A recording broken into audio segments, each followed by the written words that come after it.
భగవంతుడు మనకు రమాకాంతిని వరంగా ప్రసాదించాడు. అతన్ని చేసుకుంటే నీ జీవితమే మారిపోతుంది. నువ్వు సుఖంగా ఉండొచ్చు. ఇలాంటి సమయంలో నువ్వు తప్పటడుగు వేస్తే రమాకాంత్ అంటే ఎవరో ఏమిటో నీకు తెలుసు. ఇప్పటికే ఊరంతా మీ గురించి దండోరా వేస్తున్నాడు. మనం ఇప్పుడు అతనికి మొహం ఎలా చూపించాలో తెలియటం లేదు. దేవుడు ప్రసాదించిన వరం దూరం చేసుకోకు. నీకు దండం పెడతాను. లేదమ్మా, నీకు ఫోటేసి చెప్తున్నాను.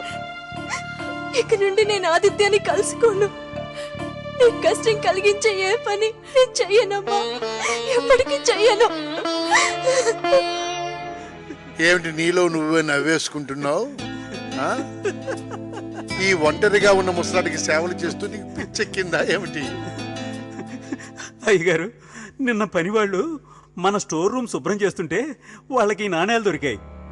పనివాళ్ళు చాలా సంతోషంతో ఇవి తీసుకొచ్చి నా చేతికిచ్చి, విష్ణు గారు మీకు బంగారు నాణేలు దొరికాయని ఇచ్చారు. నేను వాళ్లతో ఇవి పుత్తడి నాణేలు కావురా, ఇత్తడి నాణేలని చెప్పి మా పూర్వీకులు ఇక్కడ ఖజానా ఏది దాచలేదని చెప్పి పంపించేశాను. మీ పూర్వీకులు కాదు గాని మా పూర్వీకులు నిజంగానే ఇంట్లో నిధిని దాచిపెట్టారు. అవునా? మా అక్క భర్త ఆ నిధి కోసం ఇంట్లో మూల మూలలా వెతికాడు, కానీ ప్రయోజనం లేకపోయింది. కనీసం ఆయన చేతికి చిల్లి గవ్వ కూడా చిక్కలేదు. ఎప్పుడూ సరిగ్గా నాకు గుర్తు రావటం లేదు, కానీ ఒకసారి మట్టుకు ఆయన బాగా తాగిన మైకంలో ఈ ఇల్లు పడగొట్టాలి అన్నట్టు గుర్తు. అయితే నిజంగా ఆ నిధి ఇంట్లో ఉందో లేదో నాకు తెలియదు.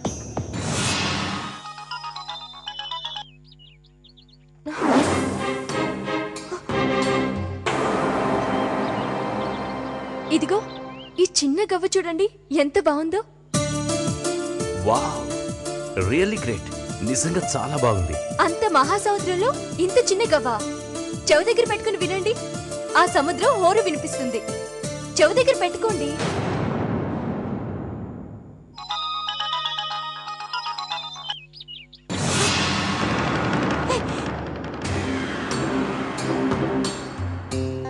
ఎవరు మిమ్మల్ని మాటి మాటికి తలుచుకుంటున్నట్టున్నారు? అదేం కాదు, ఇట్స్ ఓకే. చెవి దగ్గర పెట్టుకోండి. రావట్లేదు. అయ్యో చెప్పండి, ఏమైంది? అయ్యో చెప్పండి, ఏమైంది? ఏమైందండి? మీరు చాలా చెడ్డవాళ్ళు, నేను మీతో మాట్లాడను. శుభ ప్లీజ్.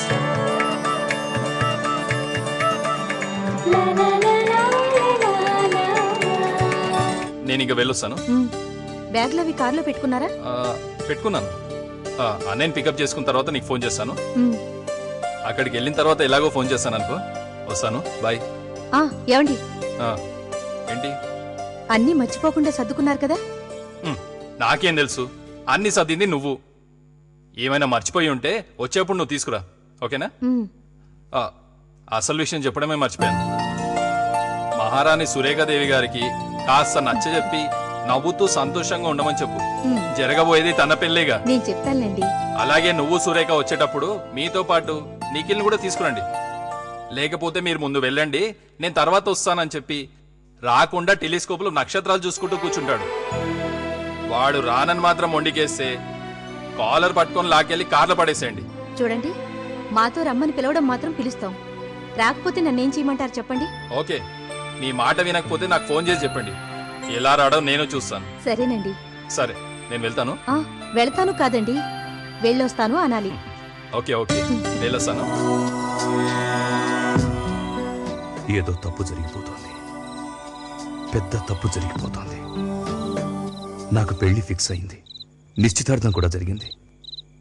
నా కాబోయే భార్య అంటే నాకు చాలా ఇష్టం, ప్రేమ ఉంది. అయినా ఏదో తెలియని ఆకర్షణ నిన్ను కోరుకునేలా చేస్తోంది.